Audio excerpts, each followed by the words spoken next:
Here I have a box, and inside that box is the product of today's episode, the things that we're going to be looking into. It's a newer addition to the game, something we haven't explored yet. But before I open the box and show you guys what we're going to be looking at today, let's take a look at a few other things. Hey guys, how's it going? Welcome back to another episode in the Minecraft LP Survival series. My name is Hocus, this is episode 26.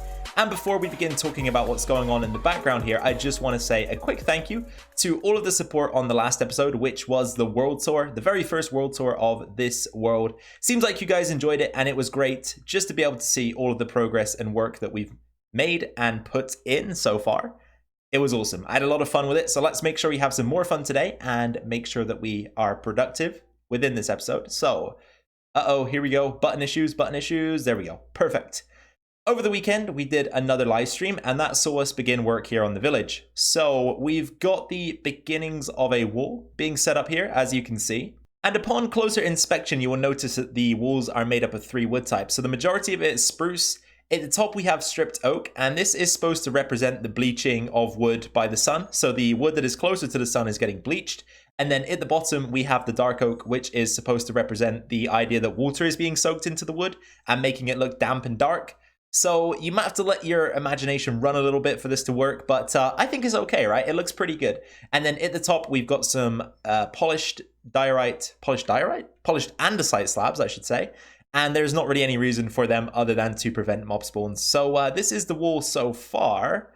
However, if we take an aerial view of the place, I'm not entirely convinced at the shape of this wall. So after the stream finished, I actually came back off camera and just surrounded the village. But as I say, I'm not entirely sure I've done a great job, so we might have to do a few revisions, or make a few revisions, I should say, just to, I don't know, get the shape of this village looking a little bit better, because at the moment, I'm not entirely sure. Now, I really like this area here. I think I like this little corner, but the way it snakes up here and then gets very narrow at the end, not really sure that works. And then there's just something off about the combination of this skinny part and this chunky part at the end. I don't know. What do you guys think? We might need to take some aerial screenshots of this place or something and plan the wall out. Maybe in like Microsoft Paint or something, or even pen and paper might work. But at the moment, the shape isn't entirely that great in my opinion. I did try to follow the coastline as closely as possible in most areas. But again, we don't actually have to do that. That's just an idea that I began with. We can make this wall any shape we like. This village doesn't really need to have a certain shape. We can knock down any of these buildings, rebuild any of these buildings, and make it our own shape. So we'll work on this over time. The ultimate goal of that village is to eventually have a place that we can go to trade with villagers to get enchanted books and such. And I'm also thinking about building a trading hall over there as well at some point. But there's also something else to mention. We've mixed up things over here at the Arboretum of Gratitude. So Special had a great suggestion. He said, why not just combine everybody's donations, memberships, etc. into a single barrel for each person? So for example, Christian right now has got 4 items in here. He's got 2 donations without a comment, a donation with a comment, and his membership redstone block. So I did go ahead with that, and then any members, I also made their text green for the name. Just thought that was a nice idea because in the chat, your name does become green if you become a channel member. And now we've shortened it down to just up to this tree, whereas before I think we were already up to this tree right here in the second row. So it's going to save us time and space in the future. So nice suggestion from Special. Whew, okay, let's go ahead and open that box. Oh no, I completely forgot. There's something else I needed to show you guys. So after I posted the world tour, I also had a world download there. Andrew/Kiloton Studios was kind enough to show me how I could change the cow farm here. So I've implemented the changes on one side, or at least my take on them. So let me show you guys what we've got going on here. So instead of having the trapdoors on, I think they were here, right? But we would actually enter the farm this way and breed the cows. So we've mixed that up slightly. So let me show you how this works. So we'll breed the cows, and we can actually do this on camera together. So let's grab some wheat right here. Good. And breed the cows. So you kind of have to crouch and get them just underneath there, something like this. Here comes the little guy, and then he wanders straight down between these 2 trapdoors, and there's a much larger gap for him to do so. So we're kind of now just relying on the AI to be a little bit stupid and take care of itself. But what we can do is hit this button, That will bring the trapdoors up for roughly 25 seconds. This allows us to just come in here and breed the cows with a little bit more ease. And then as I just mentioned, after about 25 seconds, these trapdoors will open back up again, and the babies can just wander freely into the gap and down into the killing area. So yes, we've got this set up on one side, but it does need to be done on the other side, and that only means one thing for you guys. It's chopping time. Alright, so there's the design work in place, fairly simple, and then all we need to do now is make a little change in the redstone mechanism. So first of all, we are going to invert the signal coming from the clock. Very simple task. So what you'll do is something like this. You'll create yourself a redstone torch, like so, and then you'll place down a block right here, and then just have the torch leading into the system. So that will trigger the trapdoors. And as I say, invert the signal. So now whenever the clock is triggered, it will actually turn the trapdoors off, which will flip them upright. Second of all, let's take out half of the timer blocks. Removing half of those blocks will ensure that when the button is pressed, these trapdoors are only going to stay upright like this for around 25 seconds rather than almost a minute. And that will allow us just enough time to get in, breed the cows, and get back out again before they retract. And then from there, the baby cows are free to just wander into the gap, down into the pit, and then of course we can slay them. So one final thing, you guys might be wondering how we're going to prevent cows falling if we want them to just simply remain in the farm for future use. So it's very simple. All you'll do is grab a bunch of blocks and then temporarily just place them across this gap here if the cow was to move. Anyway, I don't really need to demonstrate it, but you'll just block this off and then the babies will be forced to stay right where they are until they grow up into adult cows. Then we can come back through, remove the blocks, and continue breeding. So I think that's the problem solved. Thank you once again to Andrew. I appreciate your help with that one.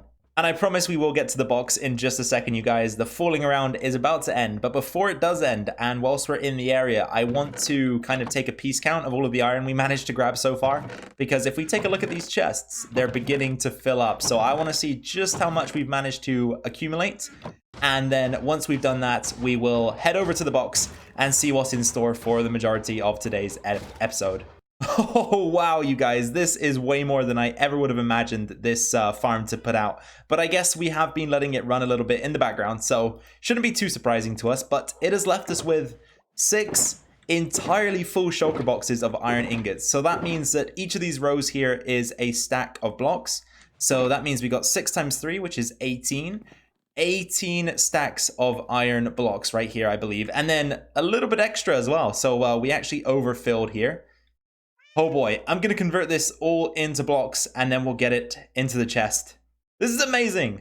Oh, look at it, guys. Look at it. It's a thing of beauty. So 1, 2, 3, 4, 5, 6, 7, 8, 9, 10, 11, 12, 13, 14, 15, 16, 17, 18 stacks of iron blocks and another 27 to add on to it. Oh yeah, you don't understand how happy this makes me. We are not going to have to mine for iron for a long time. This is awesome. And did I mention, guys, we also found a cat during the stream? Hey kitty. Okay then, let's finally open the box and see what we are going to be working with in today's episode. Wait, what? Scroll of Truth. Yeah. So in this episode, we are going to have a little bit of a mess around with bees. So at the end of the live stream that I spoke about earlier in the video, we got sidetracked completely and just went after bee nests. Don't know what caused this to happen, but it was a fun journey. We managed to find 3, and I'm certain that some of these actually do have some bees inside. However, before I place anything down, I'm gonna just make sure that we are working in a safe environment here. All right, so we shouldn't have any issues with bees escaping, and that's exactly what I designed this greenhouse, I guess. It's not very green, is it? But it's glass, that's for certain. So let's get these hives down and see what goes on. Okay, we've got a dude. Is he interacting with that flower? It certainly looks like it. Oh, we've got 2 dudes, 3 dudes. So maybe this is the only one that has any guys in it. I'm not sure about these 2. I did, however, hear a rumor that you could use the shears on these things. So let's see what that does. I've pretty much done nothing with bees, so I'm not really sure how they work and what they are supposed to do. Oh, wait, one just came out of there. Another one's gone. Wait, is this going to make them... Now I don't know what to do because I don't want to make the bees mad. I don't want to shear this and make the bees mad. Maybe we'll just leave that for now. Well, actually, you know what? Let's do something else here. Now we'll just see what they do. I'm keeping them in there for observation at the moment. Let's see if we can figure out the dynamics of bees. But there is something else, as I mentioned. So if we can find some saplings around here someplace. Now, we also discovered that if you grow a tree within 2 blocks of a flower, so we've got our flower right here, there is a 5% chance that the tree will spawn with a beehive attached to it, or a bee nest, as they're referred to in the game, which I thought was quite funny. Bee nest, like, who calls beehives bee nests? I have no idea, but let's see if we can get one here. I'm hoping so. It should be roughly 1 in 20 trees that this works with. So far, no luck, by the looks of things. Okay, come on, game. Reward me, come on. Oh boy, I finally got one, and there are 2 bees, or at least that I know of. There could be more. I have no idea just yet, but you can see from all of this leaf residue that I've grown a lot of trees, and that 1 in 20 was not being kind, let me tell you. So, as I mentioned, we've got something to try with the shears. I just want to see what interacting with the nest will do. And I've also got another little tip for you guys. Something else that I was taught in the live stream is that if you take a campfire and place it directly underneath the nest, so that'll be something like this. You'll break the flower, place down the campfire. That should calm down the bees so that you can interact with the hive. So if I right click, gives us nothing. Of course. Possibly you have to wait, because if we take a look at these dudes over here, and just go inside, you can now see that the holes in the hive or in the nest have turned yellow. So these are the dark ones. This one I'm assuming means that there's honey inside, and same for this one. So my best guess is that the bees need to interact with the flower and then return to the hive or the nest. The nest. They need to return to the nest after interacting with the flower in order for honey to generate. So that is going to have to be part of any sort of farm that we set up here. But let me take another look at this dude and maybe pull the campfire out for the time being, because I do want the bees in here to generate some honey. And I'm not sure if that's possible when the smoke is, sort of causing them issues inside of the hive. So we'll let them be for a moment. They've got flowers in the area, and we'll see if we can get some honey inside this thing. All right, here we go. So we've got ourselves some yellow in the nest, and look at this particle effect as well. I never noticed this, but this is pretty cool. So what you can do is place down a campfire underneath the nest, as I mentioned, and this should make the bees tame. I don't know how this works if they're already outside of the nest. So we know if we right-click this with a bottle, we'll receive the honey bottle, like this. But if we right-click with the shears, it gives us... Oh, what's this? Honeycomb? Yes, honeycomb, and that unlocks some crafting recipes, which I want to check out pretty quickly here. All right, I think we're going to need wood for this. That is my best guess anyway, because I'm pretty sure that this is where the differentiation comes in. So we've got the nest, which is the naturally spawning beehive, and I think that you can actually make your own hives, which are technically called hives, beehives. All right, let's take a look. Beehive. Okay, so 6 planks and 3 honeycomb. That gives you the hive, and then I think this thing can be used to replace the nests. So I don't exactly know how you're supposed to get the bees inside of it. I guess we could place it in here and see if they end up going inside. I'm not entirely sure if they will or not. You gonna go in there, dude? You gonna go in the hive? Come on, look at it. It looks very good. It's very appetizing, appealing. Get in there. It's warm. It's cozy. I was able to force one of the bees to live in this hive, so I'm going to keep an eye on that and just see what happens to it once the honey is available to collect. I'm assuming, like the nest, there will be a texture change, but over here we do have a little bit more honey in the nest. So now I want to see how well we can automate this. So first of all, I'm going to test the hopper. Didn't think that would do anything, and it looks like it hasn't. My best guess is that the way to automate this is going to be using a dispenser. So if we do something like this, is that right? Nope. Of course we actually, no, that is right. Yeah, that's right. We want it to be facing the nest. And now if we put a bottle in here and give it some power. Aha. But then if we were to put a hopper underneath, wouldn't it just suck everything out? Yeah, it would. So, there a way to make filters? I guess you can make a filter for the honey bottle, right, and just have honey bottles come out. I don't really know if that's the best way to go about it, though, because that might make these modules very bulky if I did go about building something automatic. But it's good to know. So I'm also guessing that if we were to put shears in here and power it whilst there was honey, we would get the honeycomb. So I guess that's the way to go about it. But we'd also maybe want to use some observers for this, so that we don't have to come through and click the lever every time. Let's see if anything has changed over here before I skip to the next clip. Doesn't look like it just yet, but there definitely is a dude in here. There definitely is. I don't know if the entity count will detect that very well. No. There's not really a good way to tell, I don't think. I could be wrong, but I don't know. Aha, so this is what the beehive looks like when honey is available. And I have to say, I really like this texture. It's a lot better than the nest texture, in my opinion. Even the honey variant of the texture, I think, is better. So I don't know if there's an advantage or disadvantage to using one or the other, but we're going to go with the hives, I believe. So I figured next thing to do would probably be to build a prototype for the farm here. So we're going to try to build that together on camera, and I've got sort of an idea of how it's going to go. So we will have a track that runs underneath like this, and then a cart with a hopper.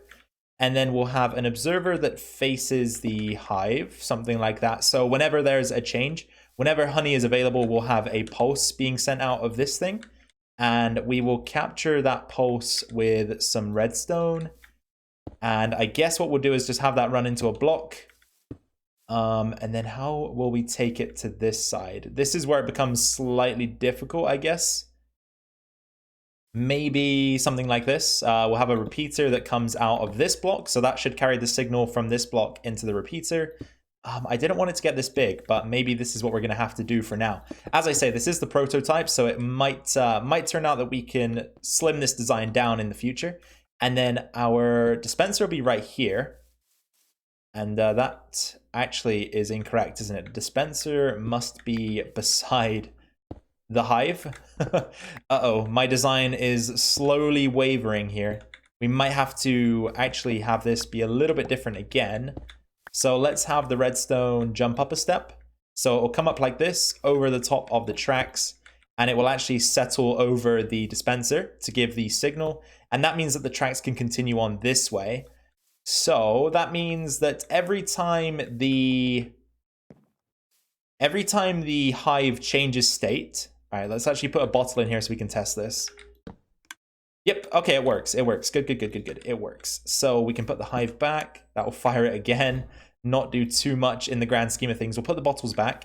And then this minecart with hopper here will be filled with honey bottles. So when it makes its way around, we'll have it pass some stations that load it up. So it'll be loaded up with honey bottles. And then we will... Actually, you know what? I've just had a thought. That isn't going to work, is it? Let's place these in the dispenser. I'm sorry if I'm rambling a bit here, guys. I'm kind of like thinking and talking out loud. It's not the best way to make videos, but I'll try to explain later on. So if we pass this underneath there, what is that going to collect? It's going to take something that is in the first slot. Is there a way to manipulate that at all? So let's say, for example, we had the honey bottles in the first slot instead. And then again, we'll have to craft up our minecart with hopper. Okay, now let's pass this underneath the dispenser and see what happens.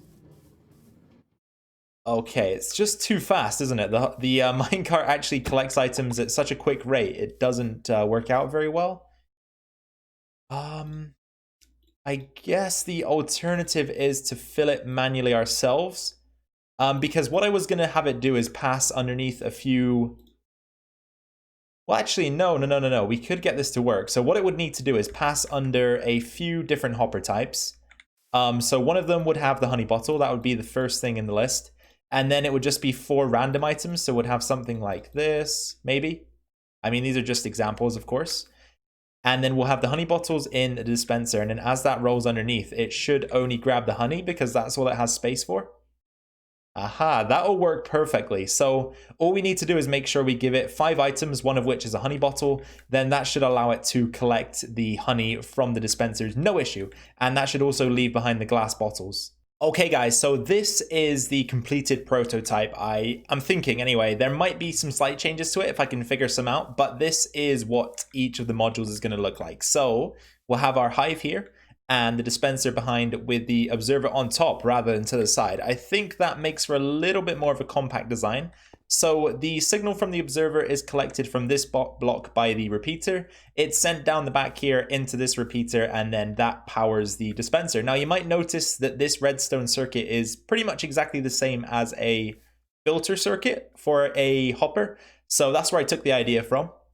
It works pretty well. So for example, if the state was to change here, the dispenser triggers and of course releases a bottle this time, but it should collect the honey if there is honey available, which will be detected by the observer here.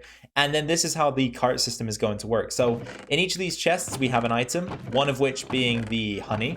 So as the cart passes through, it will collect each of these items and then it will pass underneath the dispenser, allowing it to collect only the honey and leave the bottles behind.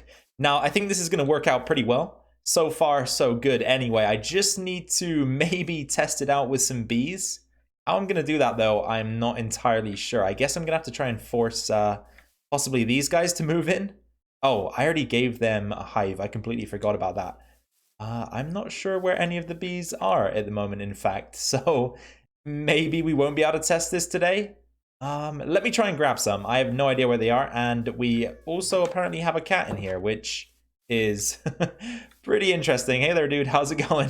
All right then, guys. Welcome back to episode 26 for the last time. I just checked the total time on this episode and realized that we've exceeded the 20-minute mark. So I'm figuring that we'll actually test this out properly in a future episode. What we'll do is get started on the build that will surround this farm, and then we will implement the design and hopefully test it out on some actual bees rather than just the theory behind it. So I hope you enjoyed this episode. We finally got around to playing with the bees, which has been pretty interesting actually. I've learned quite a lot in today's episode about how they work and the mechanics behind them.